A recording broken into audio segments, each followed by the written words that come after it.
Kerenụ akụkọ ụwa nke tata bụ Wednesday, abalị 25 n'ime ọnwa Mee afọ 2022 ma bụrụkwa ahịa eke. Akụkọ ụwa na-abịara gị site n'ụlọ ọrụ American Biafran Veterans Network, ABVet Radio na TV dị na Washington DC nke mba Amerịka. Onye na-anụ olu ya bụ Omalicha Nwada Igbo. Tupu anyị gaa n'ihu, gee ntị nụrụ ọkwa. Agba nke atọ ọgbakọ nke eji atụkọta ego maka nchekwa ala nna Biafra bụ nke na-abịa kwa ọnwa ga-adị n'ụbọchị Mọnde abalị 30 nke ọnwa Mee afọ 2022 ngwa ngwa ọ kụrụ elekere 12 nke ehihie n'oge obodo New York nakwa elekere anya 5 nke oge ala Biafra. Ọ ga-adị n'akara mkparịta ụka Zoom n'akara nwudide https://us02web.zoom.us/j/8917021995 Isiokwu ọgbakọ a bụ ọgbọ nke ugbu a ga-akwụsị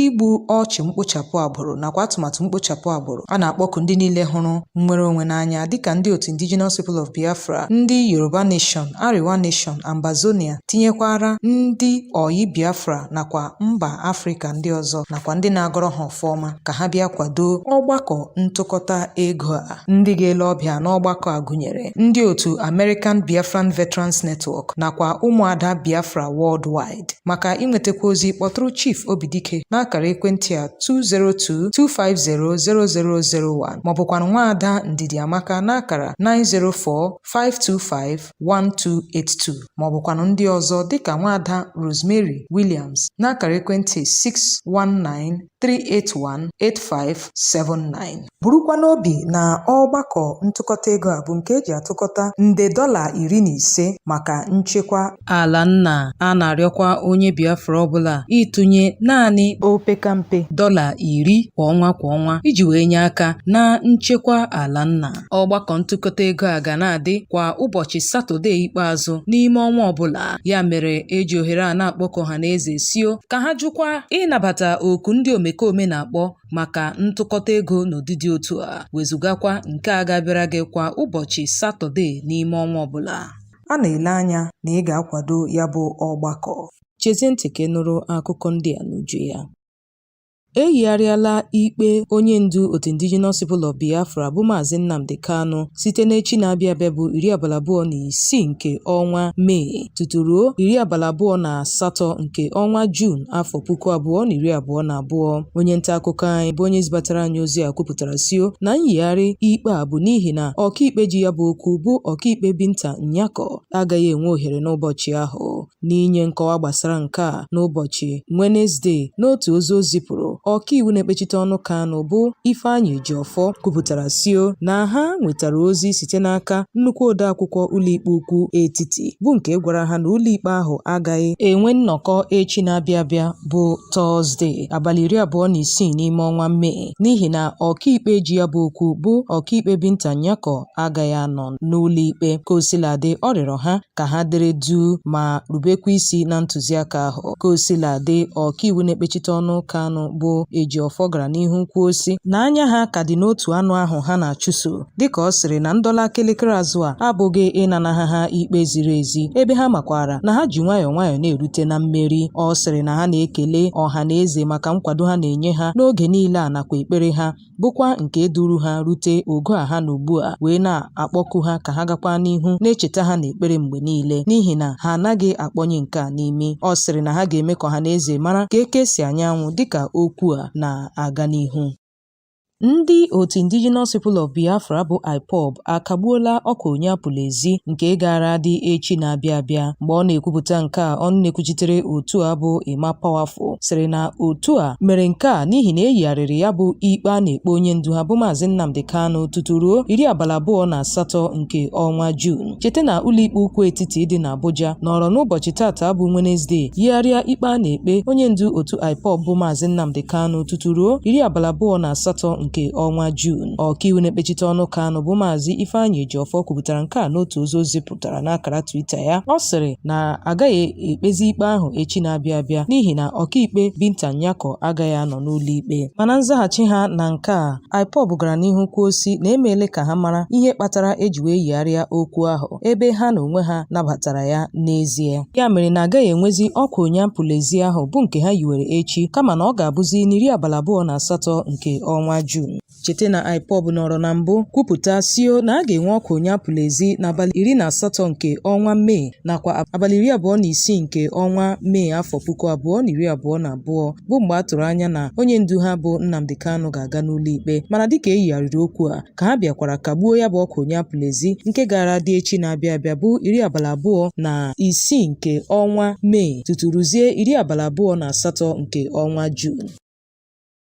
Ndị ọkpa egbe n'isi ụtụtụ taa wakporo otu ụlọ ụka parish bụ nke onye bishọp ụka Katọlik na Diocese Sokoto bụ Bishọp Matthew Hassan Kuka na-elekọta. Onye nta akụkọ anyị mere ka anyị matasio na ndị ọkpa egbe atọkwara ndị ụkọchukwu abụọ tinyere mmadụ abụọ ndị ọzọ na obi ụlọ ụka St. Patrick Catholic Parish Gaydam Maikambo nke dị na ọchịchị kansụl Kufra na steeti Katsina. Kosiladị, ụlọ ụka Diocese nke Kuka na-elekọta bụ nke na-achịkọta steeti Katsina, Zamfara, Sokoto nakwa Kebbi. Isi na-ahụ maka mgbasa ozi n'ụlọ ụka Catholic Diocese nke Sokoto bụ Reverend Father Christopher Omotosho kwupụtara ihe ndapụta n'oge onye nta akụkọ anyị gbara ya ajụjụ ọnụ n'isi ụtụtụ Wednesday. Ọ sịrị na ụlọ ụka Catholic Diocese nke Sokoto bụ nnọọ nke nọ n'oke mwakpo ma enwetabeghị ozi gbasara ebe ndị a tọrọ nọ. Omotosho sịrị na ọ bụ nnọọ n'isi ụtụtụ tata kpọmkwem n'elekere 12 nke ụtụtụ taa bụ Wednesday 25 nke ọnwa Mee afọ 2022 ka ndị ọkpa egbe a wakporo obi ndị ụkọchukwu nke dị na St. Patrick's Catholic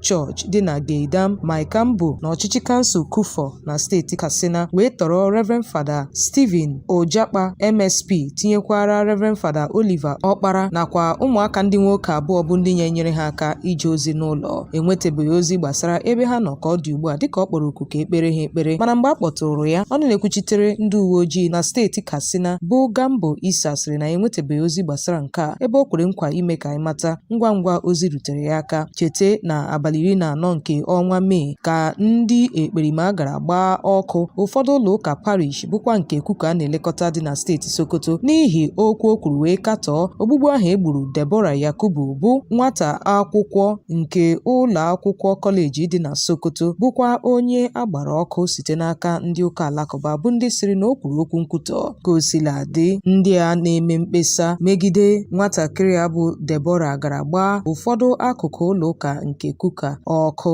ma mụnyekwa otu ụgbọala bọọsụ nọ n'ime ya ọkụ. Ndị otu Indigenous People of Biafra akatọọla n'eze wara awa mgbupụ isi nke egburu Honorable Okechukwu Okoye ma kọwaa ya dịka ajọkarịrị udele na njọ. IPOB kọwara nke a dịka aka ọrụ ndị iro ndị na-achọ nnwere onwe Biafra nakwa na mpaghara South East na ozuzu oke bụkwa ndị na-akpa arụ a iji wee kụnye ụkwụ na nnwere onwe onye ndu ha bụ Maazị Nnamdi Kanu nakwa nnwere onwe Biafra. IPOB n'otu ozi o zipụrụ site n'aka odeakwụkwọ ozi ya bụ Emma Powerful kọwara sio na nnyocha ha mere egosila na ndị gburu onye omeiwu ahụ bụ nnọọ ndị akpọrọ ma kwụọ ụgwọ site n'aka ndị otu DSS nakwa ndị agha Naịjirịa naanị iji wee kewapụta ọgbaghara na mpaghara South East na mbọ ha na-agba iji dọla aka elekere azụ na nnwere onwe onye ndu ha ma tisasịa mbọ niile IPOB na-agba n'ịchụpụsị ndị na-eyi ndụ egwu bụ ndị ọchịnnama na mpaghara South East. IPOB gara n'ihu gwa ọhaneze sio na aka otu ahụ tinyekwara otu nchekwa ya bụ Eastern Security Network adịghị n'arụ ahụ akpara megide onye omeiwu ahụ. Igbo ndị nwe mmadụ, chete nke ọma na akụkọ a na-abịara gị site n'ụlọ ọrụ American Biafran Veterans Network ABVet Radio na TV dị na Washington DC nke mba Amerịka. Onye na n'ụlọ ya bụ Omalicha Nwada Igbo. Ịbụ onye rụrụ ọrụ n'otu ndị agha ka ịbụ onye na-arụ ọrụ dịka onye agha na mba Amerịka nakwa na mba ndị ọzọ gbaa gburugburu. ABVet na-akpọ gị ka ị bịa sonyere otu ahụ. Naanị nyopuo ha n'akara nwudide www.abvet.org maọbụ na WhatsApp 202-250-0001. Chezie ntị ka ị nụrụ akụkọ ndị fọdụrụnụ. ndị otu American Biafran Veterans Network tinyere ụmụada Biafra Worldwide nakwa Indigenous People of Biafra agọpụla onwe ha na njem ahụ nke Peter Obi gara lete onye Prime Minister mba Britain. Otu ndị a sịrị na Maazị Obi dịka onye gụrụ akwụkwọ kwesịrị ịma na Britain bụ isi ahụrụ kwaba okpu na ahụhụ ndị bi na mpaghara South East tụmadị ndị Igbo na-ata. Otu a sịrị na nke a bụ nnọọ ụkwa achị n'aka ọ na-agba bụ na Britain bụ otu ndị na-akpata nsogbu ndị mpaghara South East nakwa ndị Igbo na-agabiga. Otu a sịrị na Maazị Obi kwesịkwara ịma na egwu agbanweela ugbu a ọ bụzikwa otu ọ dị na mbụ ma Britain ga-esepụ aka na mmegide ọ na-emegide ndị Biafra. N'otu ozi ha zipụrụ site n'aka odeakwụkwọ ozi ha bụ Ụzọma Chidiebere, otu a sịrị na Maazị Obi kwesịrị ịma na obodo ahụ a maara dịka Naijiria bụkwa ndị ọ na-azọ ọkwa ọchịchị onye isi ala n'okpuru ha bụ nnọọ nke malitere n'afọ 1914 wee chabie n'afọ 2014. Ọ sịrị na n'oge ahụ obodo a dịrị dịka Naijiria ọ bụghị obodo kwụrụ onwe ya kama ọ bụ nnọọ ogbe ịtụ mgbere nke Britain, bụkwa nke ndị Fulani na-elekọtara ha, bụkwa ndị na-atụ atụmatụ ịgbasapụ ngalaba ha site n'ikuchisi obodo ndị ọzọ. Ha gwara Maazị Obi ka ọ kwụsị ịga n'ihu n'atụmatụ ya ịzọ ọkwa onye isi ala ma chekwaa akụnụba ya iji hụ na ọ zọrọ ọkwa ọchịchị n'ime obodo ndị ga-esi na Naijiria kewapụ. Otu a sịrị na ha agaghị adị ndụ ọzọ wee hụ ka Britain na-adọkpụrụ akụnụba ebe ndị Igbo na-ata ahụhụ ma birikwa n'oke ụbịam. Ha kpọkuru Maazị Obi ka o soro ha jikọta aka n'ịtọhapụ ndị Igbo pụọ n'agbụ Britain. Ihe ndapụta yiri nke a aka chịburu steeti Anambra bụ Maazị Peter Obi agbahapụla otu ndọrọndọrọ ọchịchị People's Democratic Party. Obi kwupụtara ịgba arụkwaghịm ya n'otu akwụkwọ ozi nke o depụtara n'abalị 20 nke ọnwa Mee afọ 2022 bụ nke o degara onye isi oche otu pati ahụ. N'akwụkwọ ozi a bụ nke Obi bịanyere aka n'onwe ya, ọ kọwara ihe merenụ o ji wee kwupụta mkpebi ya ịwụsa ọwa n'atụmatụ ya ịzụ ọkwa onye isi ala n'okpuru otu pati ahụ. Ọ gara n'ihu sio na nke a bụ n'ihi ụfọdụ ihe ịma aka n'ihu nke sitere n'otu pati ahụ bụkwa nke o chere na ọ gaghị ekwe ya ka o nweta atụmatụ ya ịzọ ọkwa onye isi ala. Sịrị na ihe ịma aka n'ihu chere ha aka mgba bụ nnọọ nke dị ukwuu ma bụkwa nke na-achọ ka onye ọbụla gbakọta aka n'ịchụ àjà ịhụ na azọpụtara obodo, mana nkwenye ya ime nke a bụ nnọọ nke ekwudosiri ike n'agbanyeghị na o nwere ike isite n'akụkụ ọzọ wee bịa. Ọ gara n'ihu kelee ha n'ebe ọ dị ukwuu maka inye ya ọnọdụ ije ozi wee gaa n'ihu gọrọ ha ọfọma n'ije ozi ha niile nye ala nna. Ndị uwe ojii na steeti Katsina ekwupụtala sio na ndị na-eyi ndụ egwu nọrọ n'isi ụtụtụ Tuesday wee gbuo mmadụ 12 n'ime obodo Gakudi dị na ọchịchị kansụl Jibia na steeti ahụ. Ndị a na-eyi ndụ egwu bụ ndị a sịrị na ha gbara ụfọdụ ala ubi ọkụ bụkwa nke ndị obodo ahụ n'oge ha mere mwakpo a. Nchọpụta emere gosiri na ndị ọkpa egbe azọchiri n'ime obodo ahụ dịka ha jiri ọgba tum tum 4 ma malitekwa igba egbe aghara aghara. Ọnọdụ a kụnye ụjọ n'obi ndị obodo ahụ bụkwa ndị bịara rie mbọmbọ ịzọrọ isi onwe ha. Ọnụ na-ekwuchitere ndị uwe ojii bụ Gambo Isa bụ onye kwupụtara nke a sịrị na ndị a na-eyi ndụ egwu gbagburu ụfọdụ ndị obodo ahụ bụ ndị na-ama amụma iri mbọmbọ wee gbaba n'ime ubi ha. Ọ sịrị na onye kọmishọna ndị uwe ojii bụ Idris Dabam duru ndị ọrụ nchekwa wee gaa n'ime obodo ahụ ịga mara ka njinji a siri jie. Ọ gbakwunyere ma sio na ndị ọrụ nchekwa eweela ọnọdụ n'ebe ahụ. Igbo bụ Igbo ndị ọma, a sị na ọkazi anaghị eju akpa ekechie ya ọnụ. Ya mere n'ebe a ka anyị ga-achịkọta ya bụ akụkọ ụwa nke taa. Cheta nke ọma na ọ bịara gị site n'ụlọ ọrụ American Biafran Veterans Network ABVet Radio na TV dị na Washington DC nke mba Amerịka. Onye nụrụ olu ya bụ Omalicha Nwada Igbo. Ụbọchị nta ka ịchọọ na were nchi ga-emesịanụ. Tupu anyị achịkọta ya kpamkpam, gerenụ ọkwa. All hail Biafra! All hail Biafra! Biafrans, the die is cast, the wind is blown. Biafra land is completely surrounded by our enemies. They are now going house to house, killing our youth, women, children, men, livestock, burning houses and markets. They will reach your village if not stopped. We must defend our home, protect our mothers, our fathers, sisters, brothers, friends, and our neighbors. No mission is too complicated. We will get the job done. We have sworn to sacrifice our lives if necessary to ensure the survival of Biafra. We did not ask for this, but have been pushed to the wall.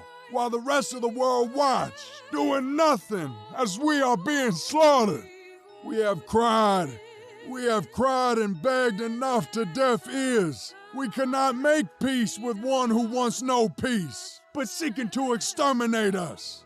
The only option left is to rise and defend us by all means necessary. Nigeria government, Boko Haram, bandits and herdsmen are one and the same. U.S. government knows this fact. U.S. government has more and better intelligence apparatus than the rest of the world put together. USA government, by selling military hardware, is supporting genocide of other ethnicities and Christians by Muslim Fulani-led Nigeria terrorist government. To defend us, we need tools, and to get tools, we need support. Seeking self-defense is not a crime. We must be ready to strike when ordered to do so. From the Defense Structure Central Commander, please support Biafra Defense Fundraise Campaign. It is our duty. We, not the next generation, must get the job done. We did not ask for this, but compelled by necessity to survive. We cannot continue sitting and watching our people crushed or remain enslaved. We have been pushed to the wall, no place else to run to. Self-defense is not a crime. If Ukraine had to defend themselves, we must defend ourselves from the foreign invaders and the imposed governors. Man, we have to do this. This generation, not the next generation. We have to fight for our survival or else be exterminated.